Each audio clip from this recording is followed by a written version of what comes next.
Kematian Suryadi jadi pukulan berat bagi keluarga. Mereka tak menyangka Suryadi yang selama ini tak memiliki musuh dibunuh secara tragis saat memperjuangkan hak warga desanya. Bagaimana keluarga melanjutkan hidup tanpa Suryadi? Inilah serial Tabir, Kematian Berbalas Amarah Desa, duka mendalam keluarga Suryadi.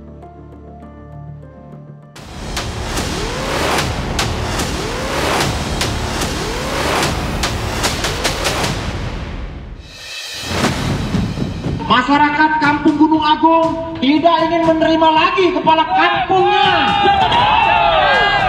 Kepala kampung harus ditindak tegas. Kepala kampung tidak ada moral. Masyarakat miskin terzolimi.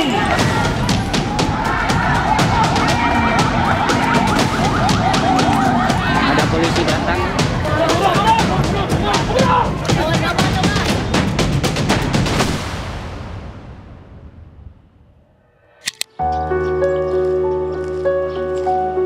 Meninggalnya Suryadi menjadi pukulan berat bagi keluarga. Suryadi merupakan tumpuan hidup untuk istri dan 2 anaknya. Sundari, istri korban, tak menyangka jika sang suami pergi menghadap Ilahi dengan cepat. Sebelum peristiwa itu terjadi, Sundari pun sempat diantar korban ke pasar, namun tak berapa lama Suryadi sudah dibawa ke rumah sakit. Ceritanya kan suami saya ngantar saya ke pasar sekitar jam 8. Saya belanjalah sayuran.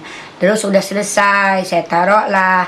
Nah, pas saya naruh itu, ketemu dia lagi duduk di tempat warung pecel itu. Nah, lagi dia duduk nyantai, duduk lah kayak gini. Dek, udah selesai nggak belanjaannya? Ya belum lah, Mbak Jati barusan datang. Ya udahlah, saya masuk ke tempat lorong Mbak Jati, dia posisinya duduk di situ. Belum 5 menit lah, nah kira-kira saya memang barusan ngambil belanjaannya itu 2-3, lagi milih bawang putih.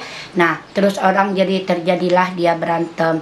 Katanya memang udah kenal sama saya orang-orang, yuk yang ayu, yang mbak-mbak, yang tante-tante, itu suaminya berantem.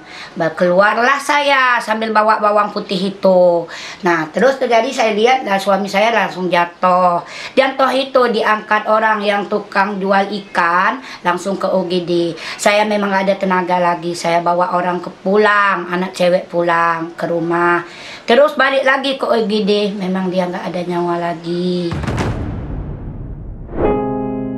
Menurut Sundari, selama ini suaminya tidak mempunyai musuh ataupun kasus.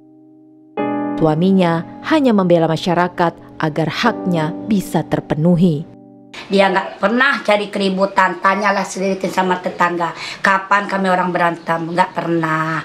Itu berantem gara-gara TikTok yang terakhir. Ya, maka saya heran dia sampai mukul anaknya. Dia memang nggak pernah mukul. Kata dia tidak terima tanda tangan palsu. Kata dia perjuangan, Dek, hak masyarakat. Kata saya, udah bang, nggak usah laju kayak gitu, laju membunuh anak, mukul anak. Ya enggak, Dek, katanya saya tidak terima tanda tangan palsu. Almarhum Suryadi meninggalkan 2 anak yang duduk di bangku sekolah dasar dan sekolah menengah pertama.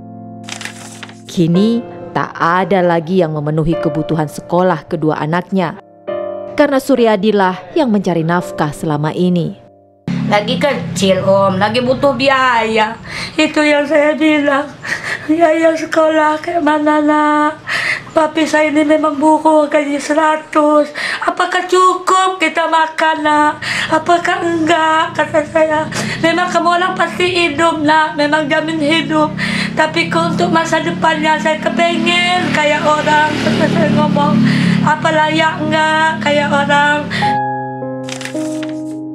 Sundari berharap polisi menghukum seberat-beratnya pelaku.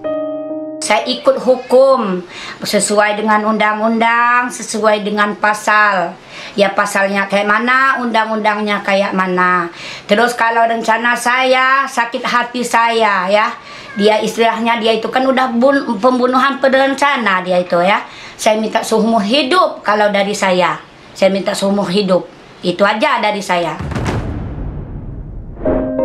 Perasaan yang sama juga dikemukakan Sudirman, kakak korban. Ya, sesuai di hukumannya lah. Terus terkait peristiwa pemicunya Bang, dugaan penyelewengan dana bansos itu, seperti apa harapan kita dengan pihak kepolisian Bang?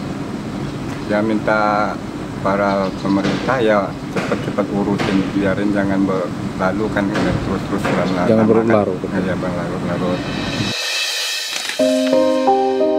Tewasnya Suryadi oleh Agus Sadewo, kerabat lurah, adalah cerminan dari peliknya kehidupan di pedesaan. Maksud baik Suryadi memperjuangkan hak warga desa ternyata harus dibayar teramat mahal.